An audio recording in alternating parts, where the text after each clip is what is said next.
Queridos, eu quero tomar um texto na palavra do Senhor, na primeira carta de Paulo aos Coríntios, no capítulo 2. A palavra do Senhor diz assim: E eu, irmãos, quando fui ter convosco, anunciando-vos o testemunho de Deus, não fui com sublimidade de palavras ou de sabedoria, porque nada me propus saber entre vós, senão a Jesus Cristo e este crucificado. E eu estive convosco em fraqueza, e em temor, e em grande tremor. A minha palavra e a minha pregação não consistiram em palavras persuasivas de sabedoria humana, mas na demonstração do Espírito e de poder, para que a vossa fé não se apoiasse em sabedoria dos homens, mas no poder de Deus.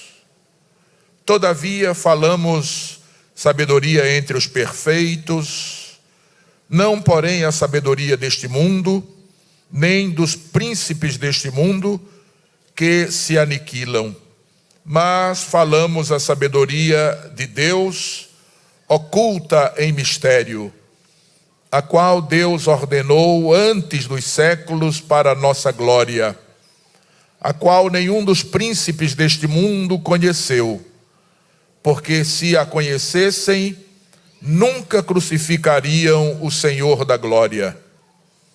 Mas, como está escrito, as coisas que o olho não viu, e o ouvido não ouviu, e não subiram ao coração do homem, são as que Deus preparou para os que o amam.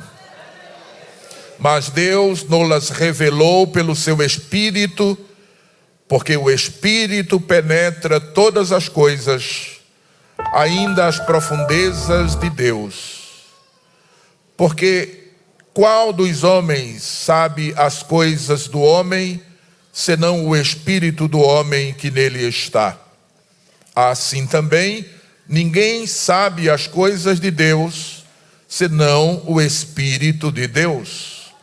Mas nós não recebemos o Espírito do mundo, mas o Espírito que provém de Deus, para que pudéssemos conhecer o que nos é dado gratuitamente por Deus, as quais também falamos, não com palavras de sabedoria humana, mas com as que o Espírito Santo ensina, comparando as coisas espirituais com as espirituais. Ora, o homem natural não compreende as coisas do Espírito de Deus, porque lhe parecem loucura, e não pode entendê-las, porque elas se discernem espiritualmente.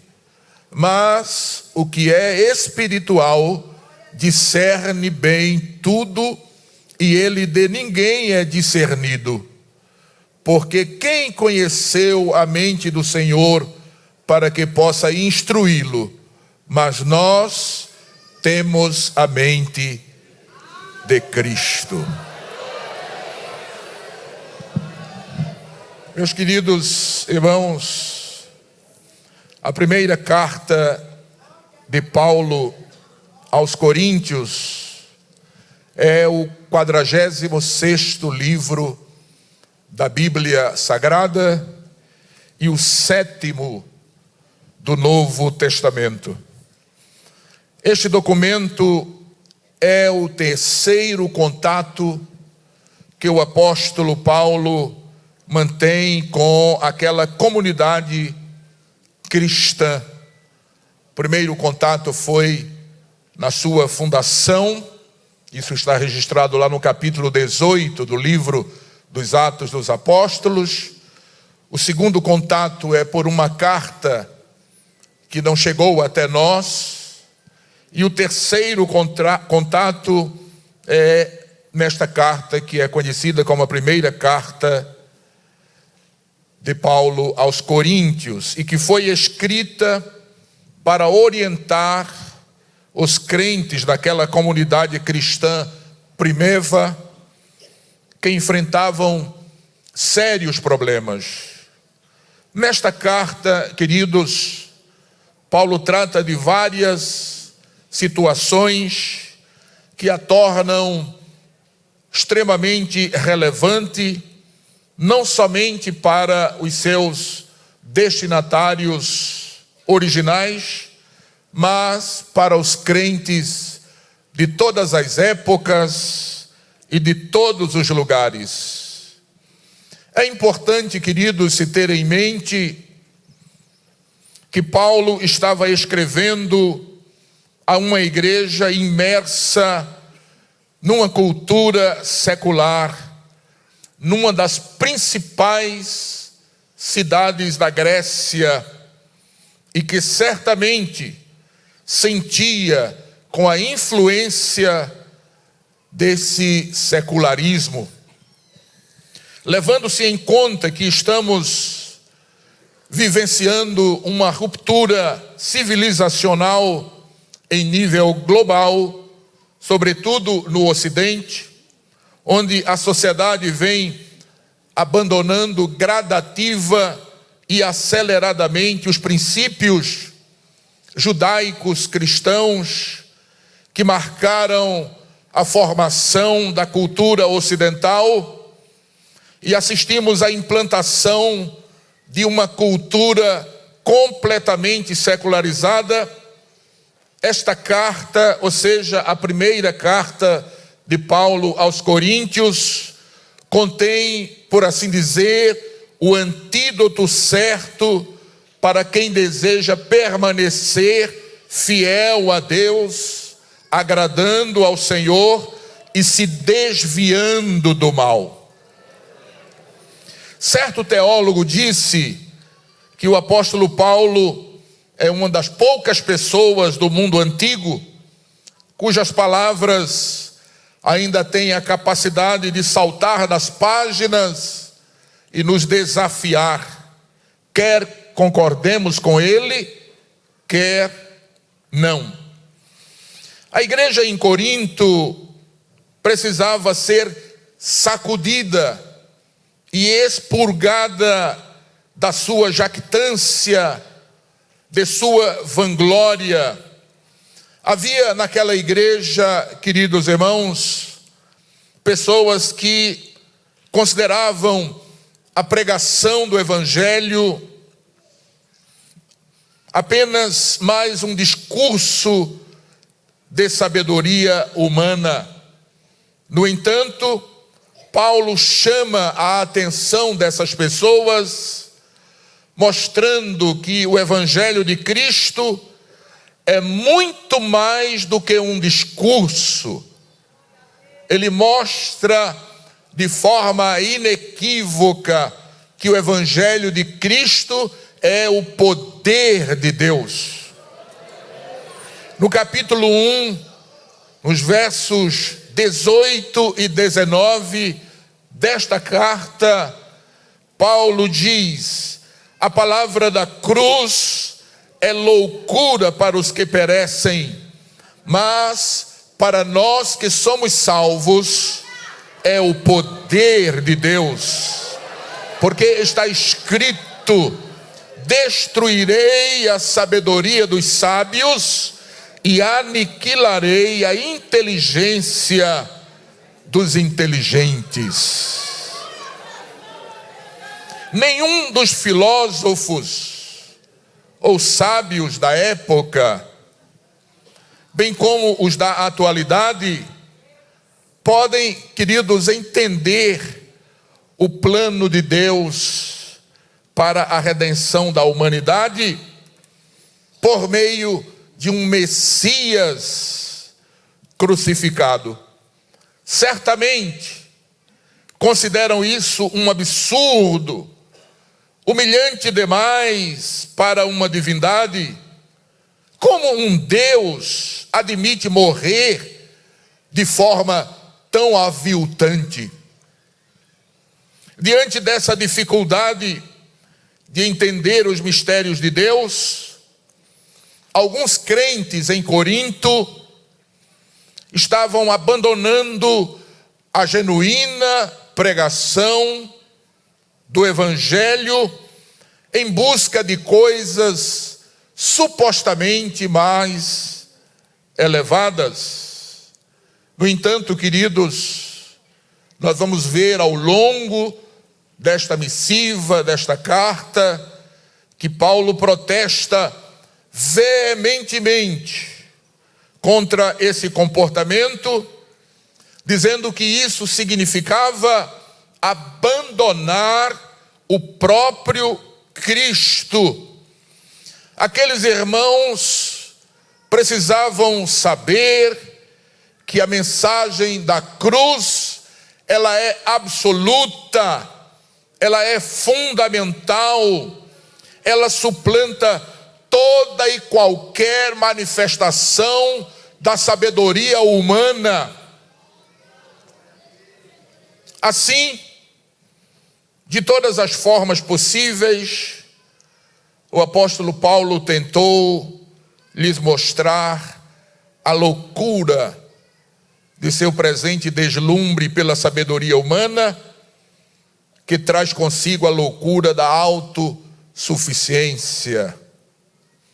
E ao longo dos 16 capítulos dessa formidável missiva, me refiro à primeira carta de Paulo aos Coríntios, percebe-se nitidamente a diligência do apóstolo no sentido de orientar aqueles irmãos que não estavam mais seguindo os ensinamentos de Cristo conforme transmitido pelo apóstolo. Pelo menos parte da congregação em Corinto não estava obedecendo nem vivendo segundo a sã doutrina. Por isso, precisava que alguém lhes advertisse. Então, Paulo não perde tempo e escreve esta carta exatamente para advertir aquela comunidade cristã. Entre outras coisas, nós vamos ver que estava acontecendo ali naquela comunidade cristã, naquele grupo de irmãos, naquela congregação, alguns comportamentos gravíssimos que precisavam ser corrigidos imediatamente. Estavam acontecendo ali, naquela congregação. Nós poderíamos citar vários deles aqui, mas não é o nosso propósito esta noite. Podemos destacar pelo menos dois. Por exemplo, havia desunião entre os irmãos. E um outro caso grave, um outro desvio grave, é que havia naquela comunidade imoralidade no meio do povo. Então, desunião e imoralidade eram duas coisas que precisavam ser erradicadas do meio da congregação, da igreja ali em Corinto. E na tentativa de restabelecer o padrão moral naquela comunidade cristã, com o intuito de fazê-la voltar a andar segundo a doutrina de Cristo, o apóstolo Paulo escreve essa carta, que, como citamos, não foi a primeira, e isso ele diz lá no capítulo 5, não é, da primeira carta, no verso 9, que ele já havia escrito outra carta com diversas instruções, e certamente o Senhor não quis que esta que seria a primeira carta de Paulo, chegasse até nós. Então ela não chegou. Mas, graças a Deus que temos esta que estamos estudando esta noite. Pois bem, ao ler as cartas de Paulo aos Coríntios, tanto esta primeira como a segunda carta, nós percebemos, irmãos, que nenhuma igreja causou mais preocupação e tristeza ao apóstolo do que aquela igreja. Mas, de igual modo, é verdade que nenhuma igreja dilatou tanto o coração de Paulo. Veja o que ele diz lá na segunda carta aos Coríntios, no capítulo 6 e verso 11. Ali ele exclama: ó Coríntios, a nossa boca está aberta para vós, o nosso coração está dilatado citado. Esta declaração, queridos, não é outra senão o pulsar do coração de um pastor que compreendia a urgência de sua responsabilidade quanto ao cuidado com as ovelhas de Cristo. Sabe, alguém disse, e eu concordo, que a primeira carta de Paulo aos Coríntios é um tesouro de valor inestimável. Claro, é inegável que temos muito o que aprender nesse documento. Nessa carta, por exemplo, Paulo fala sobre as regras do matrimônio dadas pelo Senhor. Aliás, é a única carta que fornece orientações objetivas quanto a essas regras, as regras do matrimônio. Nela, o apóstolo ensina sobre a utilidade dos dons espirituais em seus pormenores. É nessa carta que Paulo nos enriquece, ensinando sobre o significado da ceia do Senhor, como também sobre a verdadeira liberdade cristã. É aqui, nesta primeira carta, que o apóstolo Paulo lança um alerta sobre a pureza da mensagem do Evangelho frente às ameaças da sabedoria humana ou sabedoria do mundo. E é exatamente sobre este assunto que pretendemos, com a ajuda de Deus, refletir junto com os irmãos esta noite. Então, mãos à obra e vamos aprender de Cristo através desse escrito paulino. A igreja diz amém? Amém. Como disse, Paulo lança um alerta sobre a pureza da mensagem do Evangelho frente às ameaças da sabedoria do mundo, ou da sabedoria humana.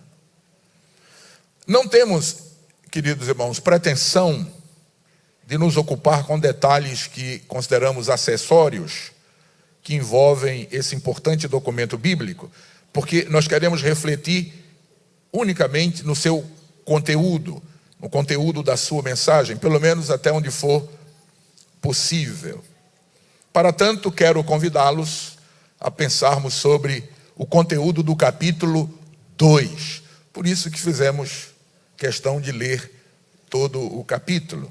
Se o irmão e a irmã puder manter a Bíblia aberta nesta parte da Bíblia, certamente será proveitoso. Você não vai pagar absolutamente nada. É só ficar com a sua Bíblia aberta e acompanhar no decorrer da nossa reflexão com a ajuda indispensável do Espírito Santo. Porque eu sou 100% dependente de Deus. 100%. Não é 99,9%, é 100%. Eu tenho esta consciência plena de que sem Ele, nada. É zero. Mas como Ele está aqui, eu posso senti-lo aqui. Então eu estou tranquilo. Falar aqui deste púlpito não é uma coisa fácil. Todo mundo que vem e passa por aqui diz isso, e é verdade. As pernas tremem, o corpo todo fica alegre, mas quem foi chamado para falar a palavra tem que falar. Não pode se omitir, não pode ter medo. Aliás, quando Deus mandou Gideão convocar os soldados para a guerra, antes de levá-los para o fronte de batalha, Deus disse: diga primeiro assim: covardes e medrosos, voltem. Na seara do mestre não há lugar para covardes e medrosos. Com a perna tremendo, com o corpo animado, alegre, devemos fazer a obra de Deus. Amém, queridos? É para isso que fomos chamados. Pois bem, capítulo 2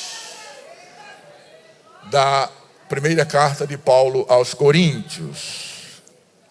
Paulo abre este capítulo, o capítulo 2, dizendo o seguinte: E eu, irmãos, quando fui ter convosco, anunciando-vos o testemunho de Deus, não fui com sublimidade de palavras ou de sabedoria. Quem diz amém? Amém. O testemunho de Deus mencionado por Paulo aqui, trata-se do testemunho acerca da pessoa de Cristo, de sua morte de cruz, de seu sepultamento, de sua ressurreição. Paulo mostra àqueles irmãos, ou seja, aos crentes em Corinto, que desde o momento da fundação daquela igreja, registrada lá no livro dos Atos dos Apóstolos, como já mencionamos no capítulo 18, ele, Paulo, esteve com eles, com aqueles irmãos, totalmente despojado da autossuficiência, para que o poder de Deus pudesse se manifestar e para que a fé daqueles irmãos pudesse se basear apenas, tão somente, em Deus.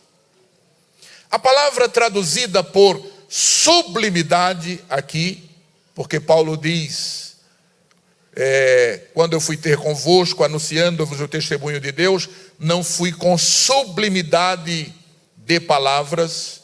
E a palavra, o termo traduzido por sublimidade aqui, vem do termo grego uporos, que indica superioridade, excelência de palavras, posição elevada, preeminência. Não, queridos, Paulo não tinha a intenção, nunca teve a intenção de impressionar os crentes em Corinto com um discurso eloquente. Diferente disso, a pregação do apóstolo era simples, inteligível, objetiva e de quando em vez contundente. Paulo não tergiversava, não fazia rodeios, mas sempre ia direto ao ponto. Sabe, queridos, como a igreja atual lucraria se os seus pregadores, eu falo aqui a igreja de um modo geral, se os seus pregadores fossem sempre direto ao ponto, se deixassem de procurar no texto bíblico aquilo que não está lá, se deixassem de fazer voltas, de tagarelar. Meu Deus, como eu preciso aprender com Paulo, ir direto ao assunto, falar aquilo que está escrito. Onde estão os sermões expositivos? Paulo era um judeu, como sabemos, de Alexandria. E embora fosse um homem de muita erudição, eloquente, culto, conhecedor como poucos da filosofia grega, ele não fez uso de um linguajar que exprimisse a cultura helênica, nem muito menos usou técnicas de retórica ou oratória para impressionar. Não, em absoluto. Paulo não abusou nem se serviu do pensamento filosófico da sua época para respaldar suas ideias e mensagens, porque ele entendia que na pregação do evangelho não há lugar para a exaltação da inteligência e erudições ou erudição humanas. Ainda que Deus não anule essas faculdades, porque foi Ele mesmo que deu ao homem. Contudo, a única coisa que se deve destacar na pregação do Evangelho é a mensagem da cruz. Vamos acabar com esse negócio de dizer que não sabe pregar. Você sabe dizer que Jesus Cristo salva, cura, batiza com o Espírito Santo, morreu na cruz para salvar toda a humanidade e levar o homem para o céu? Então você sabe pregar.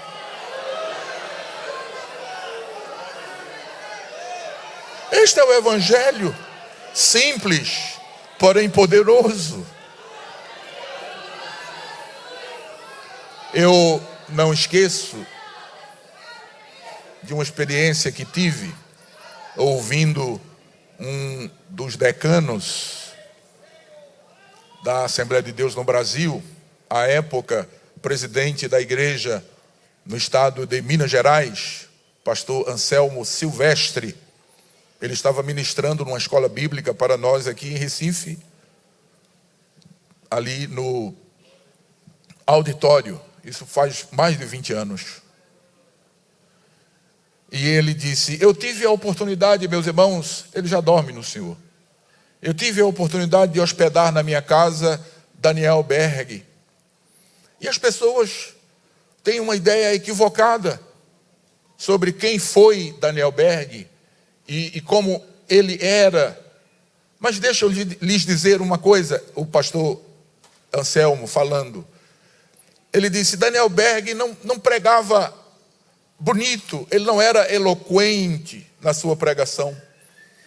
A mensagem de Daniel Berg, dizia o pastor Anselmo, era: Jesus Cristo é o mesmo ontem, hoje e eternamente.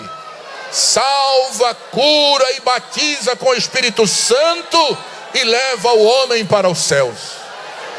Olha o resultado aqui, desta mensagem.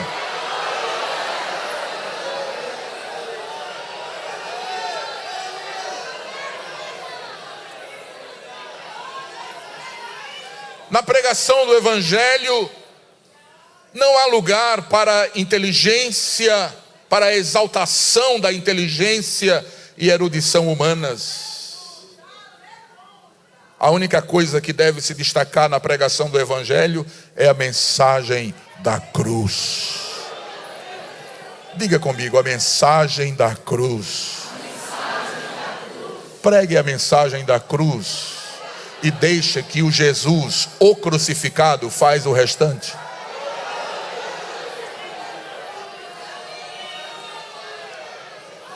Repare que no versículo 2, está com a Bíblia aberta aí, capítulo 1. Digo capítulo 2, vamos agora ao versículo 2. E neste versículo o apóstolo diz o seguinte: porque nada me propus saber entre vós, senão a Jesus Cristo e este crucificado. O que importava para Paulo, queridos irmãos, era tão somente proclamar a pessoa de Jesus Cristo e a sua obra redentora. Este é, sem dúvida, o verdadeiro Evangelho. Em seu discurso lá em Atenas, conforme lemos lá em Atos capítulo 17, verso 28, o apóstolo exclama: porque nele vivemos e nos movemos e existimos. Ou seja, para Paulo, Jesus é a razão de tudo. Foi Ele que se entregou para morrer por nós. Nele está a vida da igreja. Ele é a nossa suficiência. Ele é o nosso amado, o amado da nossa alma. Então ele deve ser o tema da nossa mensagem. É interessante pontuar, queridos, que naquela época existiam muitas pessoas que possuíam o nome de Jesus, pois era um nome relativamente comum à época. Mas Jesus, o crucificado, este fazia e continua fazendo a diferença na vida das pessoas. Paulo sabia disso, porque teve uma experiência arrebatadora com o mestre, quando este lhe encontrou no caminho de Damasco. Sabe, todo verdadeiro pregador deveria buscar ter uma experiência marcante, arrebatadora, extraordinária com o Senhor. Nenhum homem, nenhuma mulher que passe por uma experiência marcante com o mestre, ao abrir a sua boca para falar do seu Senhor, falará de outra coisa a não ser dele.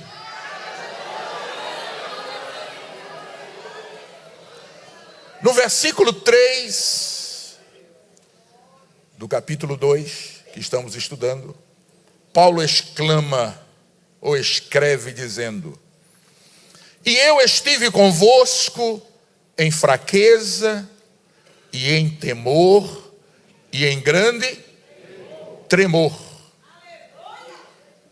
Queridos, nós podemos entender esta fraqueza aqui mencionada por Paulo como algumas limitações causadas por enfermidades no seu corpo. Levando-se em conta todo o sofrimento que aquele servo de Deus enfrentara, entendemos que o velho apóstolo não desfrutava de boa saúde. Lá na segunda carta aos Coríntios, no capítulo 11, versos 23 ao 28, se você abrir aí, você vai acompanhar a leitura que eu vou fazer. Segunda aos Coríntios, capítulo 11, versos 23 ao 28, ele mesmo, Paulo, descreve os sofrimentos pelos quais passou. Talvez você chegou aqui esta noite reclamando por algum sofrimento que você tem enfrentado, ou talvez esteja enfrentando, ou quem sabe você que está nos ouvindo aí pela televisão, pelo rádio, ou através das plataformas digitais, quer jogar tudo para cima, acha que está sofrendo demais, acha que Jesus está deixando você sofrer muito. Preste atenção aqui no que Paulo fala a respeito do sofrimento que ele enfrentou. 2 de Coríntios, capítulo 11, versos 23 ao 28. São ministros de Cristo? Falo como fora de mim. Eu ainda mais. Em trabalhos, muito mais. Em açoites, mais do que eles. Em prisões, muito mais. Em perigo de morte, muitas vezes. Recebi dos judeus 5 quarentenas de açoites, menos um. 3 vezes fui açoitado com varas. 1 vez fui apedrejado. 3 vezes sofri naufrágio. 1 noite e 1 dia passei no abismo. Em viagens, muitas vezes. Em perigos de rios, em perigos de salteadores, em perigos dos da minha nação, ou seja, dos judeus, em perigos dos gentios, em perigos da cidade, em perigos no deserto, em perigos no mar, em perigos entre os falsos irmãos, misericórdia, em trabalhos e fadiga, em vigílias, muitas vezes, em fome e sede, em jejum, muitas vezes, em frio e nudez. Além das coisas exteriores, me oprime cada dia o cuidado de todas as igrejas. Olha para cá, queridos. Quando eu li essa passagem bíblica, eu digo: Jesus, eu não sofro nada. Vou acabar com esse negócio de qualquer unhazinha encravada. Ai, meu Deus, está se acabando o mundo. Que coisa, dá uma olhadinha para Paulo, irmãos. Dá uma olhadinha para Paulo. Veja se você já passou pelo menos um terço disso aqui que Paulo menciona como tendo passado. Queridos, esta era a situação daquele campeão de Deus. Olha só, debilidade física, fraqueza, diversas enfermidades, muitas privações. Sabe, tinha razão o apóstolo quando escrevendo aos Gálatas disse: ninguém me inquiete, porque eu trago no meu corpo as marcas do meu Senhor Jesus. Gálatas 6:17. No entanto, queridos, Paulo mantinha viva a consciência de que a mensagem que ele carregava era algo extraordinariamente poderoso.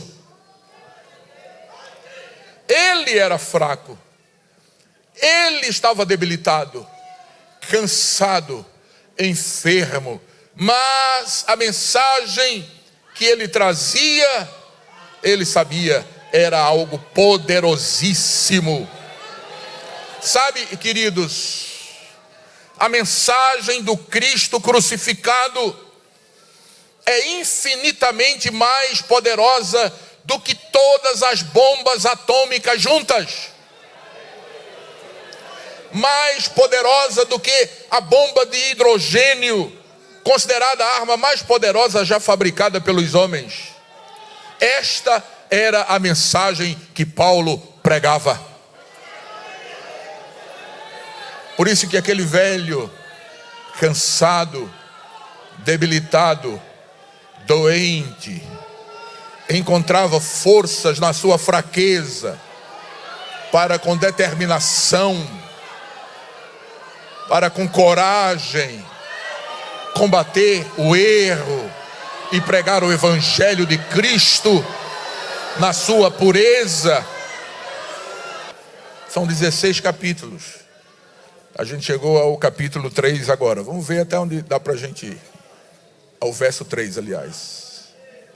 No verso 3, Paulo diz o seguinte: estive convosco em fraqueza e temor. Esta expressão em temor, queridos, revela o nível da reverência que o apóstolo nutria pelo seu mestre. Ser designado para transmitir a mensagem do Rei Supremo. Ele sim é supremo. Tem gente por aí achando que é supremo, mas não é. Supremo é Jesus.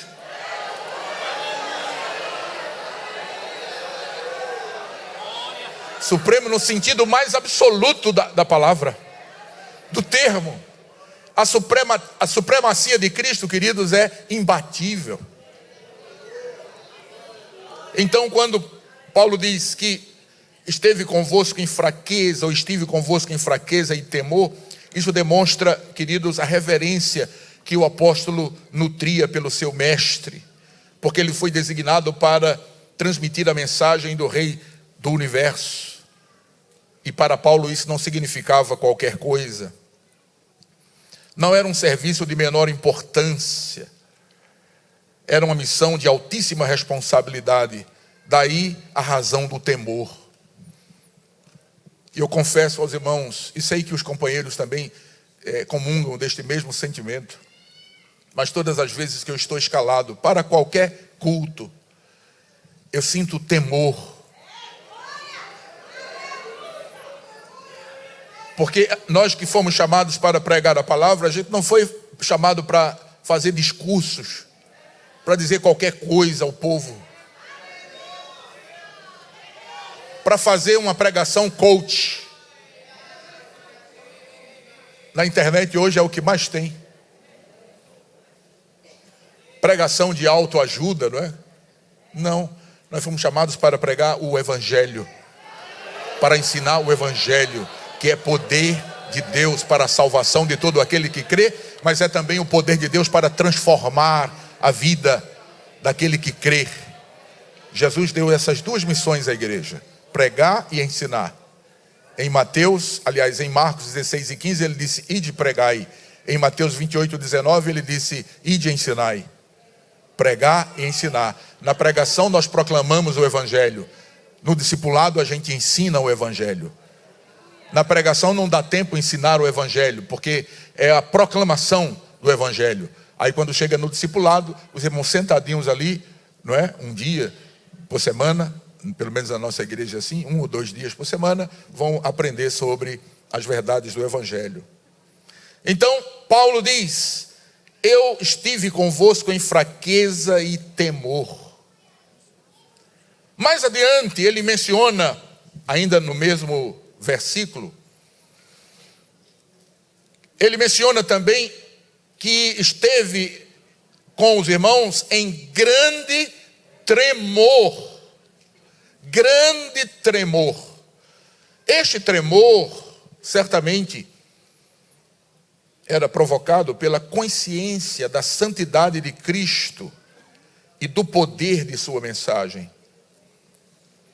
Paulo não era portador de uma mensagem qualquer, mas foi incumbido de transmitir, vejam, a sabedoria de Deus oculta em mistério.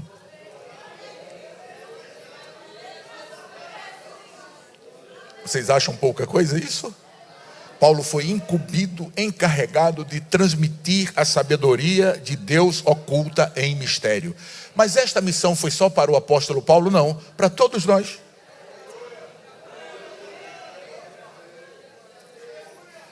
Se alguém quiser saber sobre... Se alguém quiser comprar um carro, vai a uma agência de automóveis.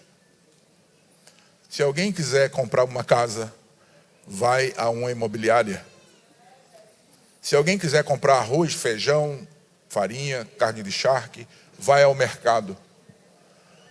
Mas se alguém quiser saber sobre o céu, Jesus, perdão de pecados, salvação, tem que falar com a gente. Tem que vir aqui. Tem que conversar com a igreja. Desde o pastor até o crente mais humilde, aquele que mora lá naquele vale, que ninguém muitas vezes dá nada por ele.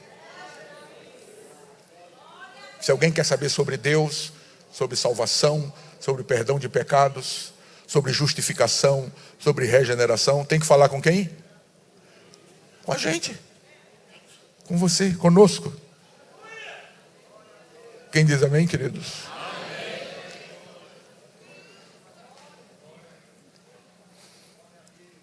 Então ele diz: estive em grande temor. Era a consciência que o apóstolo tinha da santidade de Cristo e do poder da mensagem.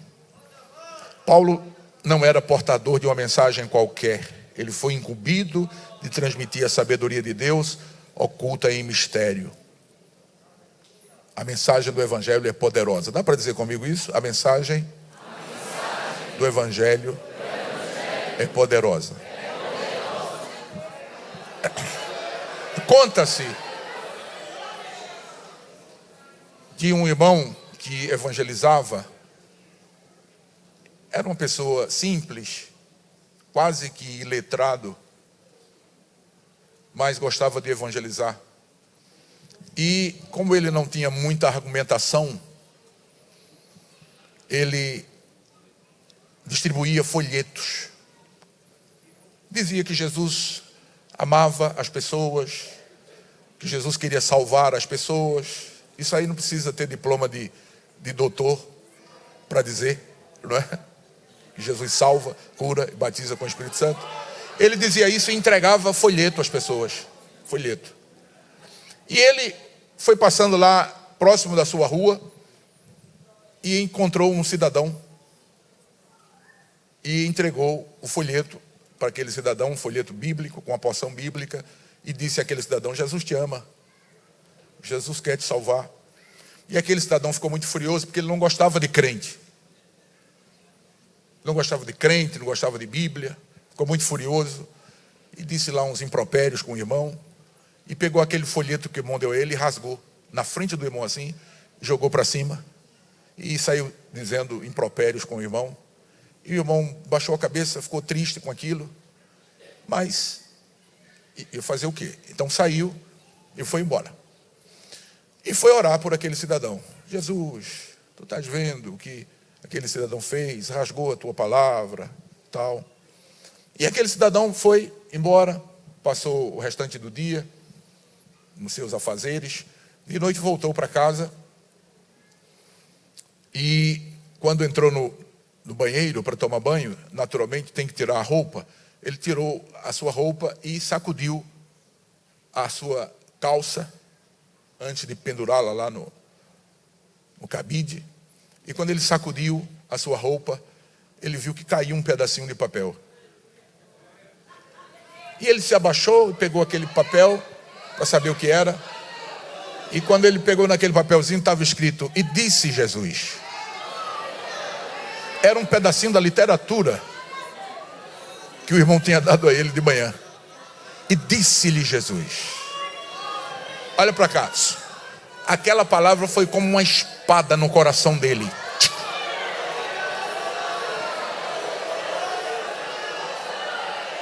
Ele foi tomar banho e aqui na cabeça dele a palavra era: e disse-lhe Jesus. E disse-lhe Jesus. Ele terminou o banho, foi jantar e comendo, e a palavra: e disse-lhe Jesus. E disse-lhe Jesus. Ele tentou fazer alguma coisa ali para ver se desvencilhava daquela palavra na mente, mas não conseguia. Para onde ele ia? E disse-lhe Jesus. E disse-lhe Jesus. Olha o evangelho fazendo efeito. Olha o evangelho fazendo efeito. Aí se deitou e ficou embolando na cama, para um lado, para o outro, e não conseguia dormir, porque na mente dele a palavra gritava cada vez mais alto: e disse-lhe Jesus. E disse-lhe Jesus. E disse-lhe Jesus. Lá pelas 3 horas da manhã, mais ou menos, ele se levantou, deu um salto, a esposa já estava dormindo. Ele se levantou de um salto e disse: mulher, o que foi que Jesus disse?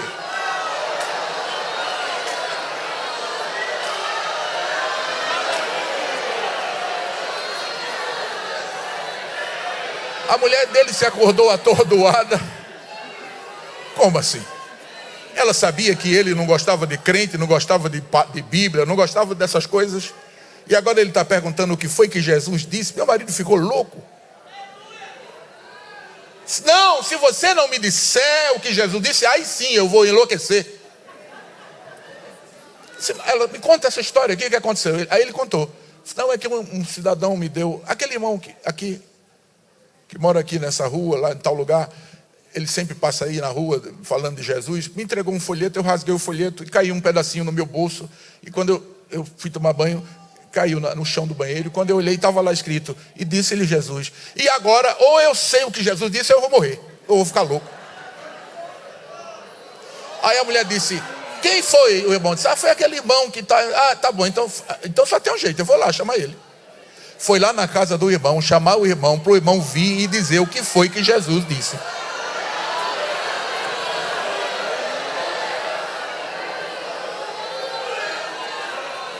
Está vendo que o evangelho não precisa de arranjo, de arrumadinho, de floreado? Não precisa não, irmão.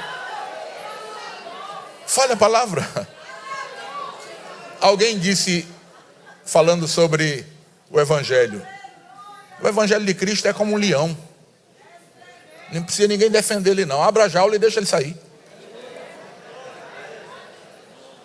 Deixa ele sair que ele sabe se defender. Queridos, a gente vai concluir. Mas continue meditando em casa nesta porção da palavra de Deus. Certamente Deus vai continuar falando aos seus corações e mostrando que a mensagem do evangelho é suficiente para converter o pecador e operar um milagre na vida dos homens. Amém, queridos?